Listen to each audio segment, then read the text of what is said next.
I still remember the first time I seen City Skylines for sale and thinking, finally, a realistic city builder. Fast forward almost 8 years and the Steam Workshop has basically made this game a 3D modeler. With a little patience and creativity, there really is no boundaries.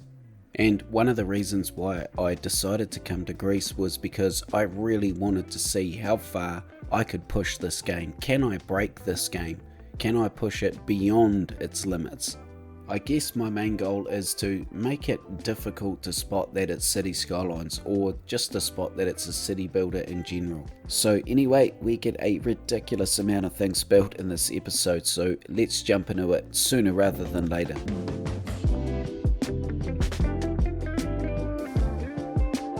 You just watched a very convenient time lapse of approximately 5 hours work. I've just completed a big part of our town in one go, and that's going to be a bit of a theme here for the start of this episode.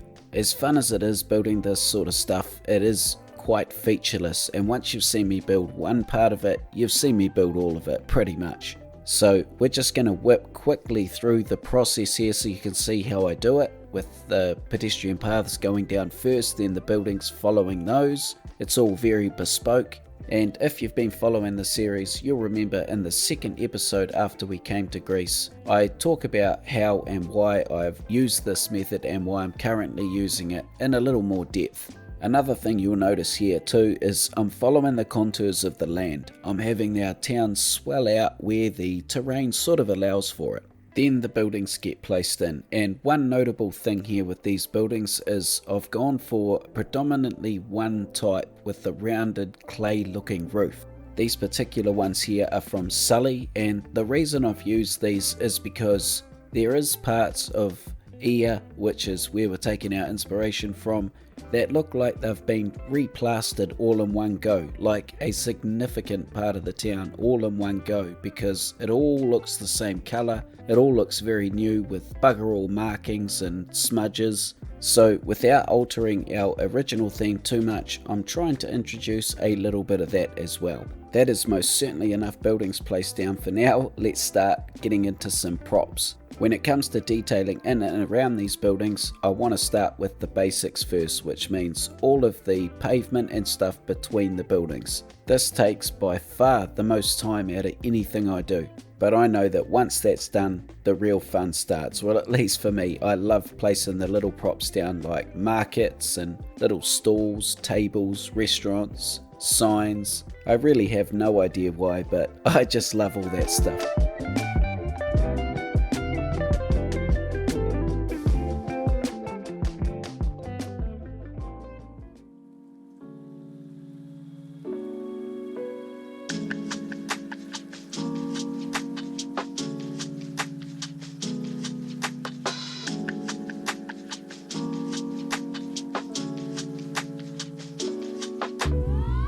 Sometimes it's really difficult to keep coming up with new ideas when it comes to these props and what to put in. There's only so many restaurants you can put in, for instance, until the entire cliffside just becomes restaurants. I find myself constantly diving back onto Google Earth and doing a little bit of research into Greece as to what sort of places we would find around here realistically. And funnily enough, there is a whole lot of restaurants, and I mean, what can I say? I should have just gone with my gut, you know?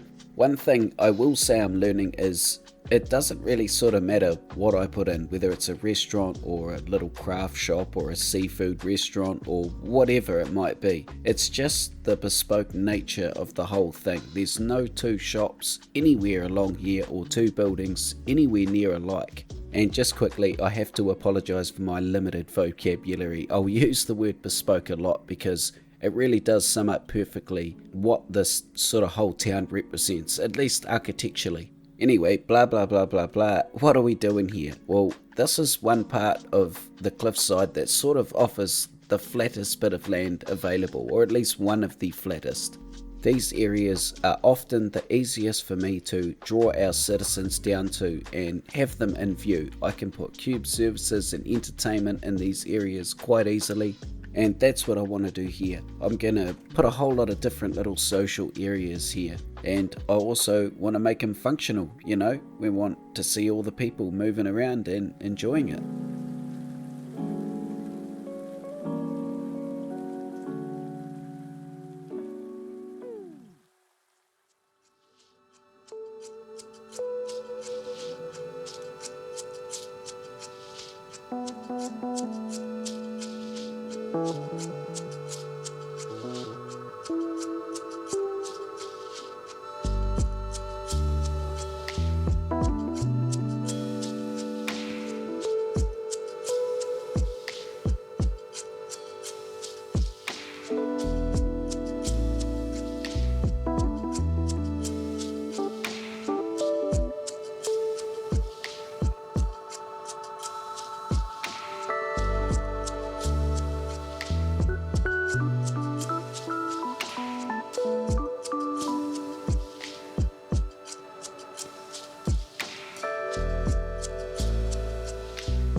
So what do you guys think? Could you picture yourselves lying out the front here on one of these little beds, just checking out the view?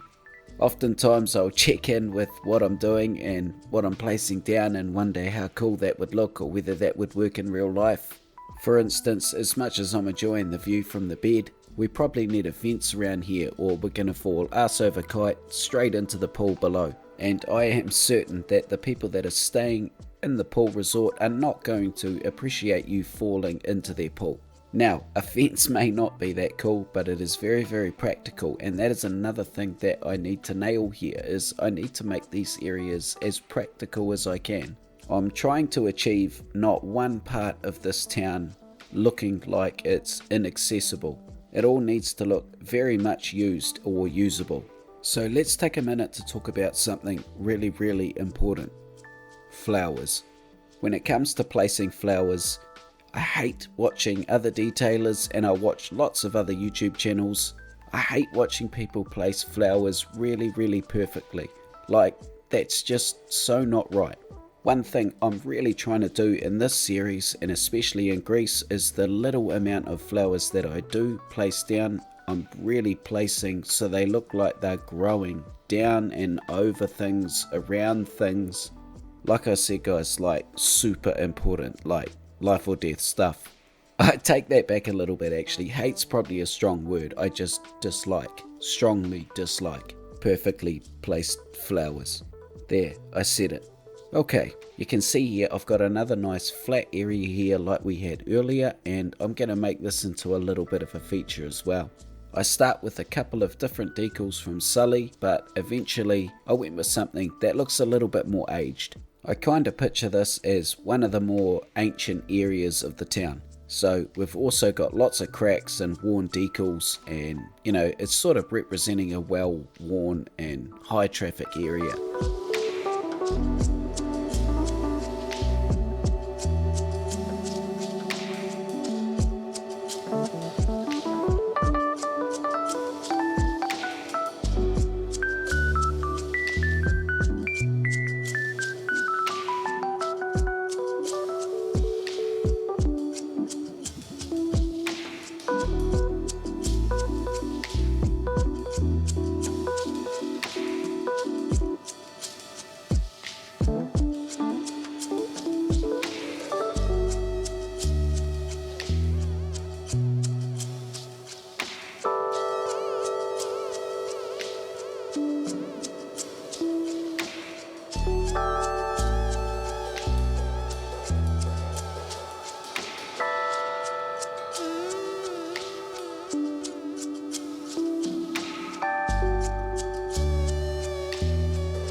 This is going to be the last bit of hardcore elevation that we work with in the town, and as cool as it looks, and as much as I wanted to do a much bigger town than this, it's just really draining and massively time consuming to build on these sorts of elevations. Even this small part you're watching me do here, I mean, this just took hours. I'm also getting to the point where I really miss intersections, you know, like working with roads and stuff. It's been so long now.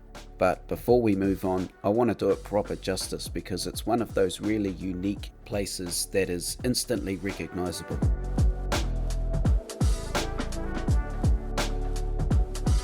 So we're working up here on a flatter part of the town now, and things get a little bit easier here, but not really. You'll see that there's other challenges that we have to sort of solve and move through as we go.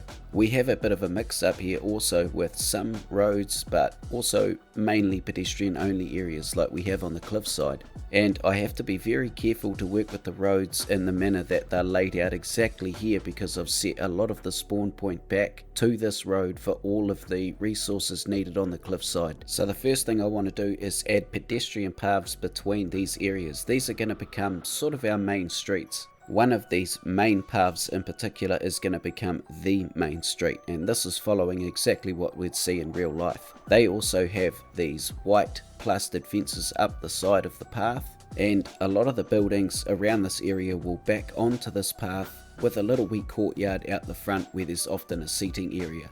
So again, I'm trying to be very practical with how I'm doing things here. The most important things need to go down first, then the buildings, then the props and all the extra stuff. Now a lot of the buildings I'm placing down here are going to be procedural object buildings, and that is for a couple of reasons. The first one is I need to be able to reshape them and fit them pretty snug into the grid pattern that I've left here. And number two, it takes away their functionality, and normally that's a problem, but what I'm finding is if I put too many functioning buildings down to create the look that I want here, which is wall-to-wall sort of style, there's way too much happening. It just floods the road with police cars and ambulances like ridiculously. So taking away that functionality in this regard is actually really good. I can sort of slip these cube services in wherever I want and then detail around them to suit. So at this point I've got a few buildings in, and I can go back to that path and start detailing up these courtyards a little bit more. One of the cool little features we see here is these cool like archways and sometimes gateways going into these courtyards from the main pedestrian street. So while I'm putting them in here, I also want to make sure we've got real pedestrian paths going through these archways. It's just so cool watching the people walk around and through these little narrow archways. Sully's got this really cool plastered clay wall network that includes these archways. I'm going to put those in some places, and in other places I'm going to use Z Green Gaming's archway with procedural objects. I can change the texture of it and just make one look a little bit different. I also don't want to make it look all the same down here in regards to that white fence, so I want to make some areas look aged with old broken brick walls and things like that. Then I'll slowly start fencing out these courtyards so that we can start detailing them up and making all these areas come to life.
Alright, it's time to knock this bad boy right out and finish this off completely. We've got our people walking up the path, they're using the entertainment areas. We're going to add in all the little props now.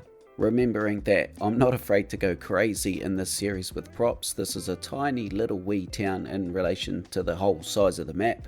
I really couldn't care less if there's 50,000 props in this town, and we are going to load them up down this main pedestrian street. There's way too many props going down here for me to name them individually, so I'm going to talk about my favourite ones, which are some of the foliage growing on the walls, the Greek murals on the walls, and some of the cool fabric shade cloths around the place.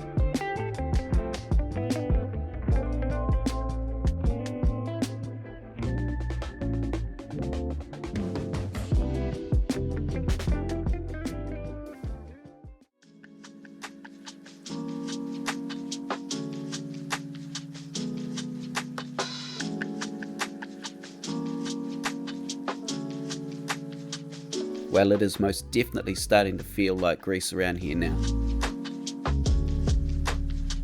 I'm going to start to show off a lot more cinematics of what we've built so far, because I think we're going to wrap up Greece in the next episode. It's definitely been challenging to say the least, but it's also been very, very rewarding, and some of these cinematics really do it justice, I think. I want to thank all of you guys for also being on the ride and watching this with me and being here. I especially appreciate those of you that may not have been interested in Greece but have watched along anyway. Maybe I've made it interesting enough for you to watch along, but for whatever reason, thank you very, very much. You're all very much appreciated. I'm still taking suggestions for where we're going to go next, and I haven't locked in a place. I have a few ideas, but I'd love to hear from you guys. A couple of stipulations though: it's got to be interesting and not too big, and this time please, it's got to include some roads or something, you know. Anyways, if you guys have enjoyed the video, give me a thumbs up, and I hope to see you in the next episode. Look after yourselves, guys. See you later.